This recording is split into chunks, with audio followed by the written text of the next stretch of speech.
C'est un peu comme si on accueillait ici à Accra des héros de guerre. C'est en tout cas comme ça que le bureau de la diaspora au Ghana voit Vaila Fletcher et son frère Hugh Van Ellis.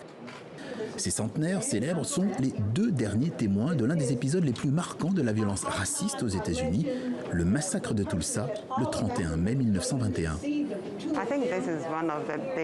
C'est l'une des plus importantes diasporas africaines qui revient vers nous. Lorsque le président a annoncé l'événement, au-delà du retour en 2018 à Washington et après sa célébration en 2019, nous n'aurions jamais pensé que l'une de nos sœurs, enlevée à sa famille africaine et qui a aujourd'hui 107 ans, nous n'aurions jamais pensé qu'elle aurait la volonté de visiter le Ghana. Renouer avec l'Afrique, nouvelle étape pour ces deux survivants, inlassables gardiens d'une mémoire et d'un traumatisme qui à l'époque avait fait 300 morts environ à Tulsa dans ce quartier d'afro-descendants de Greenwood, un quartier ravagé.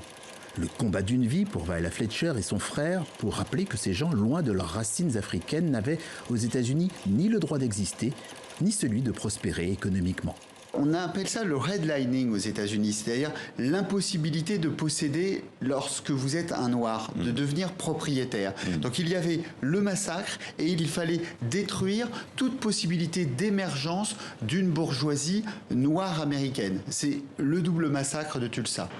Le message du Ghana prend évidemment le contre-pied en affirmant à quel point cette diaspora est la bienvenue en terre africaine. Message reçu pour Vaila et Hughes.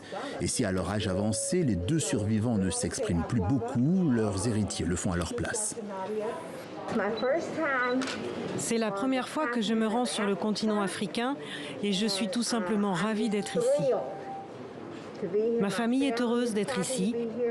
Et j'espère que je vais me faire des amis et apprendre beaucoup de choses.